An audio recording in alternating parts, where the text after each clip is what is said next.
চালু করেছেন? হুম। আসসালামু আলাইকুম ইয়া হালাল কবির।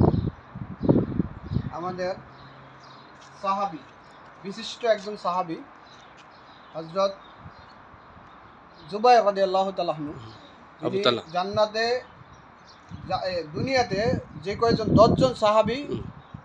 জান্নাতের সুসংবাদ পেয়ে গেছেন, প্রাপ্ত। সেই জান্নাতের সুসংবাদ প্রাপ্ত একজন সাহাবী হচ্ছে জুবাইর হযরত জুবাইর। রাদিয়াল্লাহু তাআলা আনহুর মাজার। আজকে আমরা মাজারে আসছি।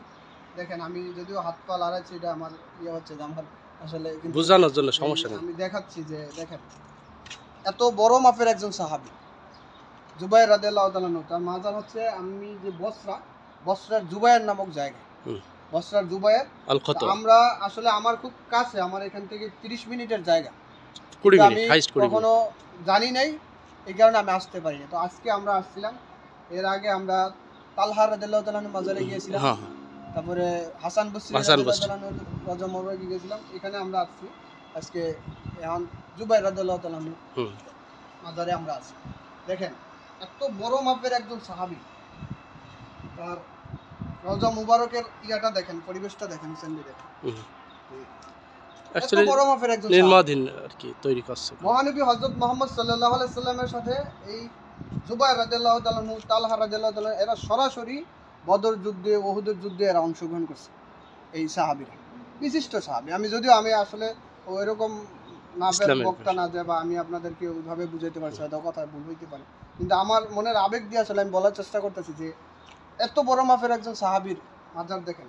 আর বাংলাদেশে দেখেন, ছোটোখাটো অলি পীর মাজারে কত ধরনের, কত যত্ন, কত পাথর থাকে, কত ইয়াতে চুমা দেয় মানুষ, কত তেল মর্দন করে, কত কিছু মানুষ করে। আজকে দেখেন এত এত বড় মাপের, মানে দুনিয়াতে যাদেরকে মহানবী হযরত মুহাম্মদ সাল্লাল্লাহু আলাইহি ওয়াসাল্লাম নিজে যাদেরকে জান্নাতের সুসংবাদ দিয়ে দিয়েছেন, আহ, ঠিক। এর চেয়ে বড় বেশি আর যেই আল্লাহর নবীর জন্য সারা দুনিয়া সৃষ্টি করেছে আল্লাহ, সারা পৃথিবী সৃষ্টি করেছে আল্লাহ, সেই শেষ নবী, আখির নবী, যাদেরকে জান্নাতের সুসংবাদ দুনিয়াতে দিয়েছেন, এত বড় মাপের সাহাবী এরা।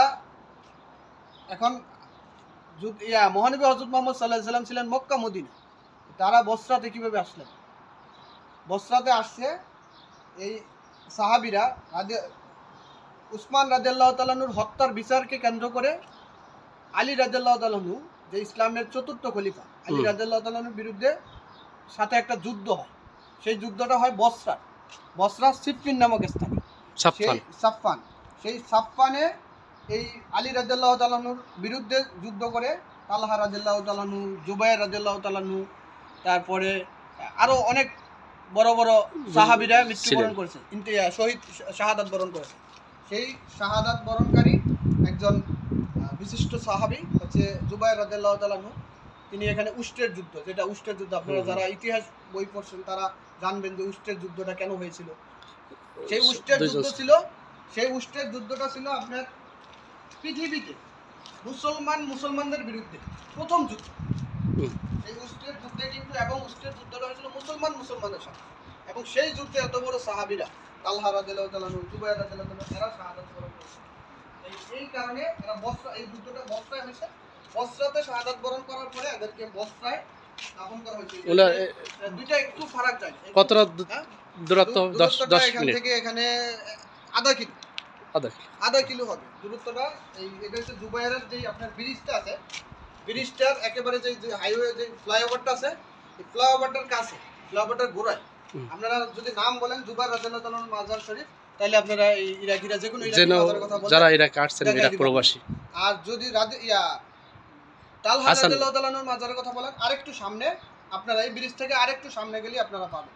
যারা ইরাকে আছেন, ইরাক যে প্রবাসীরা, আসলে আমি নিজেও জানতাম না যে এত বড় মাপের একজন সাহাবী। আমরা কিন্তু আমাদের মানে আমরা কত দেখেন, শাহজালাল, শাহফরানের তারা আল্লাহর ওলি ছিল, তাদের এই আল্লাহর ওলিদের মাজার জিয়ারত করার জন্য আমরা কত দূর দূরান্ত থেকে যাই না।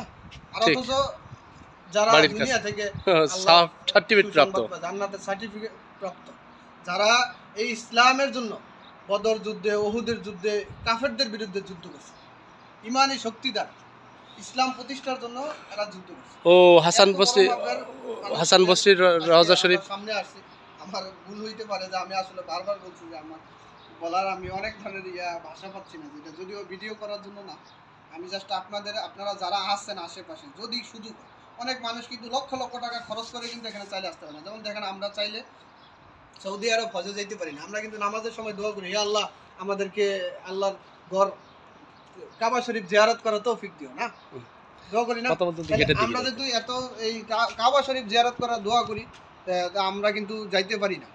আমাদের অনেকের ভাগ্য হয় না, আবার কারো ভাগ্য হয়, আল্লাহ কারো নসিবে রাখে। কারণ আমাদের ভাগ্য আছে যে আমরা অথচ এত বড় একজন আল্লাহর বান্দা, আল্লাহর ওলি, এত বড় আল্লাহর একজন সাহাবী, সেই সাহাবীর সামনে আজকে আমরা উপস্থিত হইতে পারছি, এটা আলহামদুলিল্লাহ। এটা সবার জন্য ইনশাআল্লাহ নেক্সট টার্গেট আমাদের, আমরা কারবালা যাব হাসান হুসাইনের রাজা মোবারক জিয়ারত করার জন্য। আপনারা যারা দেখছেন ভিডিওটা, আপনারা আমাদের জন্য দোয়া করবেন, এবং যদি সম্ভব হয় আপনারা আইসেন।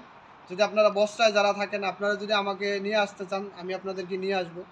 আর যদি আমাদের সাথে ক্যামেরার পিছনে হুসাইন ভাই আছে, হুসাইন ভাইয়ের সাথে আপনারা যোগাযোগ করতে পারেন, হুসাইন ভাই আপনাদেরকে নিয়ে আসবে। আর যদি বাগদাদ থেকে অন্যান্য জায়গা থেকেও আপনাদের যদি সুযোগ হয়, আপনারা আইসেন। এত বড় মাপের একজন সাহাবী, হে আল্লাহ আমাদেরকে মানে এত এই সাহাবীদের মতো হওয়ার যদি তৌফিক আল্লাহ আমাদের দিন। না আমাকে এক কথা স্পষ্ট বুঝাইছে যে ওদের চুলির পরিমাণ ইমান আমাদের নেই, চুল পরিমাণ ইমান আমাদের নেই। একজন সাহাবীর চুল পরিমাণ ইমান আমাদের সাধারণ মানুষের নেই, তাহলে কত মজবুত ছিল। আর সার্টিফিকেট প্রাপ্ত। তাহলে আমরা গেটটা দেখাই, গেটটা প্যাকেটটা নাও, প্যাকেটটা নাও। আমার আসলে এটা খারাপ লাগছে যে দেখেন এত বড় মাপের একজন আল্লাহর ওলির মাজার, সেটা মানে মাজারটা একেবারে দেখছেন, দেখে পরিস্থিতিও দেখাই শেষ, দেখাই এটা শেষ। যদিও এটা ও নির্মাণাধীন বিল্ডিং অবশ্যই অ্যাকচুয়ালি, আমাদের কাজ চলতেছে, আমরা ইনশাআল্লাহ এরপরে আরো সৌন্দর্য হয়ে যাবে।